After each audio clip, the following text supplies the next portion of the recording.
Hello students, welcome back to study at home. तो ये video BHDE 101 के students के लिए है।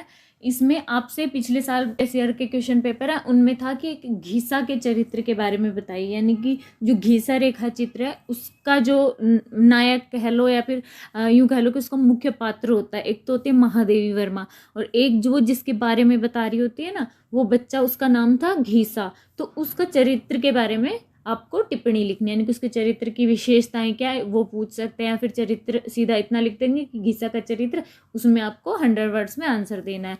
या फिर अगर थोड़ा बड़ा आ जाएगा तो घीसा का चरित्र चित्रण कीजिए, इस तरह से आपसे पूछ सकते हैं। तो घीसा जो है यह एक महादेवी वर्मा कृत रेखा चित्र है। इसमें जो महादेवी वर्मा है ये केंद्र में खुद है स्वयं महादेवी वर्मा, यानी कि उन्होंने बताया कि मैंने जब बच्चों को पढ़ाया था तो वहाँ पे मैंने इस बच्चे को देखा था, यानी वो खुद के बारे में, खुद के जीवन की एक घटना के बारे में बता रही हैं जहाँ पे वो घीसा से मिली थी। इसके केंद्र में स्वयं महादेवी वर्मा है जो घीसा के बारे में हमें बता रही हैं। घीसा इस रेखा चित्र का दूसरा सबसे मुख्य पात्र है। वह एक छोटी जाति का बच्चा था जो कि महादेवी वर्मा जी के पास पढ़ने के लिए आता था।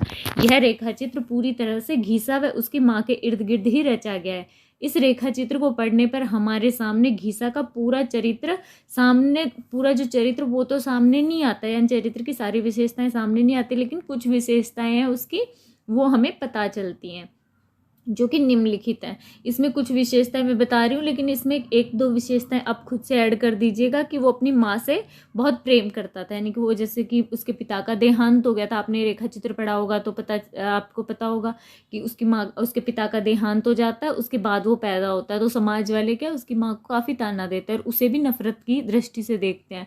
लेकिन क्या वो कभी भी महसूस नहीं होने देता, अपनी माँ को भी महसूस नहीं होने देता था और खुद पे भी इन चीज़ों का कम ही फर्क पड़ने देता था। तो वो माँ से बहुत प्यार करता था, उनका सम्मान करता था।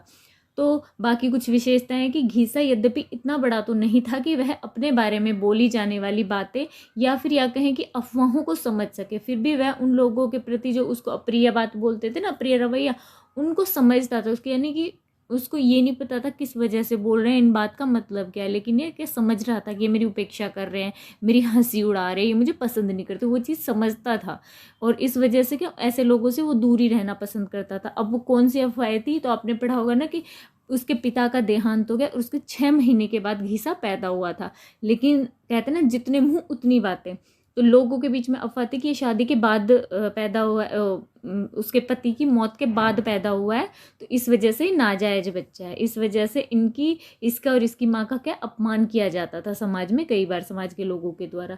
तो इस बात से क्या वो समझता था सब, लेकिन क्या कुछ रिएक्ट नहीं करता था और कोशिश करता था कि ऐसे लोगों से वो दूर ही रहे। तो ये एक उसके चरित्र की विशेषता थी। घीसा पढ़ने में होशियार था, पढ़ाई के प्रति उसकी सच्ची लगन थी। ये हमें किस चीज़ से पता चलता है कि वो पढ़ने में होशियार था? कि महादेव वर्मा जी ने बताया था कि जो पढ़ना है उसे पहले समझने, पढ़ने, फिर उसे समझने, जो पढ़ता है उसे समझना, फिर उसे व्यवहार के समय स्मरण करने, यानी कि फिर उसे याद करता था। पुस्तक के एक भी धब्बा नहीं लगने देता था, स्लेट को चमचमाती रखने व अपने छोटे से छोटे काम का उत्तरदायित्व बड़ी ही गंभीरता से निभाने में उसके समान कोई चतुर नहीं था। यानी कि इस जो इन्होंने वाक्य बताया ना, इसमें उनके बारे में पता चलता है कि कितना पढ़ता था, फिर उसको सबसे पहले समझने की कोशिश करता, व्यवहार में अपनाता था, जैसे कोई भी चीज़ उसे कहते हैं ना वो करता था, और किताब को एकदम साफ सुथरा रखता था, स्लेट साफ रखता था, और कोई भी कोई उत्तरदायित्व जो उसे दिया जाता था ना उसको गंभीरता से लेता था और पूरा करता था। तो ये चीज़ उसके बारे में पता चलती है कि वो पढ़ाई में होशियार था, पढ़ाई में उसकी लगन थी। इस वाक्य से हम उसके व्यवहार के बारे में समझ सकते हैं। नेक्स्ट उसके चरित्र के बारे में पता चलता है कि घीसा को साफ सफाई पसंद थी। जैसे कि उसकी कक्षा रविवार को होती थी तो वो क्या करता था, शनिवार को ही जाता और जहाँ पे उसको पढ़ाया जाता था ना पाठशाला की जगह, वहाँ पे वो उसको उस जगह को लीप पोत कर और अपना साफ सुथरा कर देता था कि कल जो जहाँ पे शिक्षक आएंगे और हम बच्चे आएंगे तो हम आराम से बैठ के यहाँ पे पढ़ेंगे। तो इस चीज़ से हमें पता लगता है कि साफ सुथरा रहना उसे पसंद था। और जैसे जो टीचर ने, महादेव वर्मा ने उनसे कहा था कि आप लोगों को साफ सुथरे रह के नहा धो के स्कूल आना चाहिए रोज। तो क्या है, वो अपनी माँ से कह के और पैसे लेता, साबुन मंगवाता और फिर उसके बाद क्या कहना मानता है। वो साफ कपड़े, भले ही वो गीले हो, जब पहन के आता तो कपड़े गीले होते नहीं, सूखते भी नहीं है, लेकिन वो साफ कपड़े पहन कर ही कहने के बाद स्कूल आता है, यानी कि उसे साफ सफाई पसंद थी। घीसा गुरु भक्त था, यानी कि उसके लिए गुरु की आज्ञा का मान रखना व पालन करना सर्वोपरि था। जैसे जब बच्चों को शिक्षिका ने कहा कि नहा धोकर पाठशाला आना चाहिए, यानी कि साफ सफाई से आना चाहिए, तो अन्य बच्चों ने क्या किया, इसका मतलब निकाल लिया कि भाई हाथ मुंह धो के आएंगे। किसी ने कहा बस नहा के आ जाएंगे, कपड़े वही पहने। किसी ने सोचा कि कपड़े गंदे हैं ना, गंदे कपड़े नहीं पहन के आने, साफ सुथरे कपड़े पहनने। तो उन्होंने देखा अब साफ सुथरे कपड़े कौन धोए, क्या करे, तो अपना कपड़े निकाले, वहीं पे डाले और अपना बिना कपड़ों के स्कूल आ गए। तो इस तरह से बच्चों ने किया। लेकिन घीसा था, वो अपनी माँ से जिद करने लगा कि नहीं, मुझे तो साबुन चाहिए, साफ कपड़े पहन के ही जाना है, नहा धो के जाना है और साफ कपड़े पहन के जाना है। तो जब सब बच्चे तो इसी तरह से स्कूल चले गए, जो जिसके जो समझ आया उसी हालत में। और जो घीसा वहाँ पे नहीं पहुंचा, तो महादेव वर्मा ने बच्चों से पूछा कि भाई घीसा क्यों नहीं दिखाई दे रहा। तो बच्चों ने बताया कि वो तो ना उसकी माँ को पैसे क्या, वो 1 हफ्ते से कह रहा था कि साबुन लाओ साबुन लाओ, मुझे साफ सुथरे कपड़े धो के पहनने हैं, नहा के जाना ना। तो लेकिन कपड़े धोने के लिए साबुन था नहीं। उसकी माँ को कल ही पैसे मिले, मजदूरी मिली है, तो आज साबुन आया तो वो कपड़े धोने लग रहा है। मैम इतनी देर में देखा मैडम ने कि पीछे से घीसा भागा हुआ दौड़ा आ रहा है, और देखा कि गीला कुर्ता पहन रखा है, गीला अंगोछा है उसने लपेटा हुआ है, यानी कि बिल्कुल धोके और तुरंत उन्हीं कपड़ों को पहन के आ गया, गंदे कपड़े पहन के नहीं। क्योंकि टीचर ने कहा था कि साफ सुथरा रह के ही आना है, साफ सुथरे कपड़े पहन कर ही आना है, यानी कि वो अपने गुरु की बात का मान रखता था। गुरु आज्ञा का पालन करने के लिए घीसा की लगन देखकर महादेवी जी का रोम रोम गीला हो गया, यानी उन्होंने कहा था कि ऐसा देख के ना मेरा रोम रोम गीला हो गया। नेक्स्ट, वो पशु प्रेमी था। घीसा के परिवार में उसकी माँ के अलावा एक पिल्ला भी था। घीसा उसका बहुत ध्यान रखता था, वह हर चीज़ उसके साथ क्या शेयर करता था, बांटता था। साथ ही वह अपनी माँ से भी बहुत ज़्यादा प्यार करता था। इसको आप अलग पॉइंट भी लिख सकते हैं कि अपनी माँ का दुलार, माँ का क्या है, माँ से बहुत ज़्यादा प्यार करता था। वो माँ के को भी वह बहुत प्यार करता था। वह संतोषी था, यानी कि वो सबर संतोषी था। उसे ना किसी चीज़ की ऐसे नहीं थी कि हाय मुझे भी ये मिल जाए, मुझे भी ये मिल जाए, जैसे छोटे बच्चों में था ना, वो उसमें नहीं था। जैसे कि एक बार क्या, महादेवी वर्मा जी ने ना कहा बहुत सारी जलेबियाँ लेके आई और सब बच्चों को बांटने लगी। तो सबको उन्होंने 5-5 के हिसाब से दे दिया। जैसे अगर जितने 10 बच्चे हैं उसको 5-5 के हिसाब से वो जलेबी दे रही थी। जो बच गई तो बच्चे और लेने लगे कि हाँ मुझे भी दे दो, मुझे भी दे दो कह रही। तो महादेवी वर्मा ने देखा कि वो चुपचाप बैठा हुआ कुछ सोच रहा, तो उसने हिसाब लगा लिया कि 5 जलेबी हैं, तो अपना मतलब वहाँ बैठे हुए भी स्कूल में मिली हैं, तो अपनी माँ के लिए नहीं अपने पिल्ले के लिए भी उसने रख ली कि 2 मैं खाऊंगा, 2 मेरी माँ खाएगी और मेरा जो पिल्ला है उसके लिए 1 रहेगी। तो वो सोच रहा, जब महादेव वर्मा ने उनसे कहा और चाहिए, तो उसने काफ़ी उसको क्या संकोच आ रहा था, कहते मांगते हुए, क्या मांगता नहीं था वो किसी चीज़ से। लेकिन जब उसने मांगा भी तो महादेवी वर्मा क्या है आश्चर्यचकित रह गई कि देख मांगा भी तो किसके लिए मांगा। उसने कहा हाँ मुझे चाहिए, अगर आप दे सकते हैं तो 1 और दे दो, क्योंकि क्या है मेरे पास भी 2 है, माँ के लिए भी 2 है, लेकिन मेरे पिल्ले के लिए 1 ही है, यानी कि उसको बराबर नहीं मिल पा रही, तो प्लीज़ उसके लिए 1 दे दो। तो इस तरह से क्या ये दिखाता है कि एक जानवर, एक कहते हैं ना कि बेजुबान जानवर है, वो थोड़ी उससे कहेगा, तो 1 भी ना दो तो भी कुछ नहीं कहेगा, लेकिन वो हर चीज़ उसके साथ बांटता था। तो जो जलेबी का किस्सा था ना, उससे हमें पता चलता है कि वो कितना प्यार करता था अपने कुत्ते से भी। जब महादेवी वर्मा जी ने उससे पूछा तो उसने कहा कि मेरे पिल्ले के लिए भी 1 जलेबी कम मिली है, अगर आपको देनी है तो उसके लिए ही दे दो। तो ये किस्सा हमें इसी चीज़ के बारे में दर्शाता है। नेक्स्ट है, गुरु जी के प्रति उसकी श्रद्धा थी।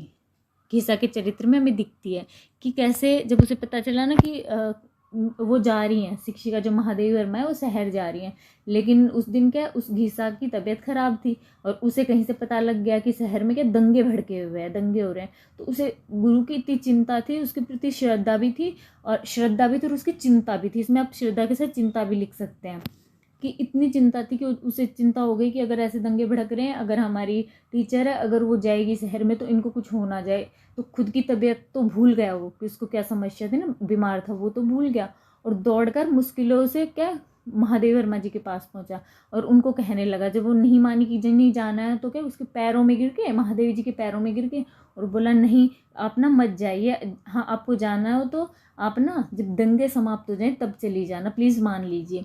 तो इस तरह से वो उनके प्रति वो दिखा रहा था कि उनको चिंता थी कि अगर ये ऐसे में जाएंगी तो कुछ अनहोनी हो सकती है। लेकिन जब शिक्षिका ने उन्हें ये बताया ना, महादेवी जी ने, ये ना मैं नहीं जाऊंगी, लेकिन अगर मैं नहीं जाऊंगी तो जैसे तुम हो ऐसे क्या बहुत सारे बच्चे हो रहे शहर में जो कि अपने माता पिता के पास नहीं है, वो हमारे भरोसे उनके माता पिता छोड़ के जाते हैं। तो अगर मैं नहीं गई, ठीक है मैं नहीं जाऊंगी, तो उन बच्चों का क्या होगा। तो ये सब सोचता है ना, और तो उनकी बात का मान रखने के लिए श्रद्धा, उनके प्रति श्रद्धा दिखाता है और वो मान जाता है कि हाँ ठीक है, और अपना हठ व दृढ़ता को छोड़ देता है।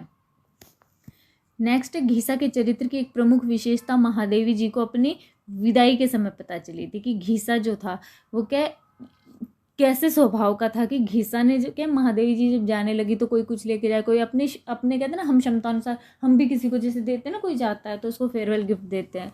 तो अब उसे तरबूज लेना था, लेकिन तरबूज लेने के लिए पैसे चाहिए, तो उसने क्या किया कि अपना नया कुर्ता दे दिया और बदले में तरबूज लिया, यानी कि कुर्ते का सौदा हो गया उसका। अब उसने तरबूज जब महादेवी जी वर्मा जी को दिया तो उन्होंने शुरू में लगा कि क्योंकि उनकी स्थिति क्या, उनको पता थी, शिक्षिका को पता ही थी कि कैसी स्थिति है उसके घर की, तो उन्हें लगा शायद ये चोरी करके लाए। परंतु जब सच्चाई पता चली महादेवी वर्मा जी को, तो वे अपने मन के भाव के इन शब्दों से व्यक्त करते हैं। वो शब्द कौन से हैं कि तब अपने स्नेह में प्रगल्भ उस बालक के सिर पर हाथ रखकर मैं भाव तिरेक से ही निश्चल हो रही, यानी कि उसके सिर पे हाथ रख के क्या भाव विभोर हो गई थी और बिल्कुल ऐसे क्या निश्चल हो गई थी कि समझ नहीं आ रहा था कि क्या बोलूँ क्या करूँ। उस तट पर किसी गुरु को किसी शिष्य ने ऐसी दक्षिणा कभी भी नहीं मिली होगी, ऐसा मुझे विश्वास नहीं, यानी कि ऐसा नहीं है कि है ना, ऐसी जो ये दक्षिणा है तरबूज जैसे, इस तरह की दक्षिणा कभी भी किसी शिष्य ने किसी को नहीं दी होगी, नहीं ऐसा नहीं है। लेकिन जो दक्षिणा दी थी आज उसने, उस मतलब उसकी कीमत क्या चुकाई थी, देखो उसने अपनी शर्ट दे, एक कुर्ता था वो ही दे दिया था, तो उस वजह से उन्हें लग रहा था कि इस दक्षिणा के सामने संसार में अब तक के सारे आदान प्रदान फीके जान पड़ते हैं, यानी कि कोई किसी को कुछ देता है, कोई किसी कुछ देता है, लेकिन कुछ किसी की कुछ कीमत नहीं। सबसे ज़्यादा कीमत उनको इस तरबूज की लग रही थी इस टाइम, किनको, महादेवी वर्मा जी को। इस प्रकार हम देख सकते हैं कि गरीबी और सामाजिक बहिष्कार व अपमान झेलते हुए भी जिस तरह से घीसा ने जो संकोच, विनम्रता, दृढ़ता, त्याग, आज्ञाकारिता, सेवा भाव, परोपकारिता और मानवीय गुण जो उसके अंदर भरे थे, वे उसके व्यक्तित्व यानी कि उसके चरित्र को अन्य बच्चों से अलग व विशिष्ट बनाते हैं। तो ये घीसा रेखा चित्र के माध्यम से घीसा का चरित्र चित्रण हो गया, उसके चरित्र की विशेषताएं हो गई। तो ये एक इम्पोर्टेंट प्रश्न हो गया आपका। आई होप ये वीडियो आप लोगों के लिए यूजफुल रहा होगा। अगर वीडियो अच्छा लगा हो तो प्लीज़ चैनल को लाइक एंड सब्सक्राइब जरूर कर दीजिएगा। मिलते हैं अगले वीडियो में कुछ नई इन्फॉर्मेशन के साथ।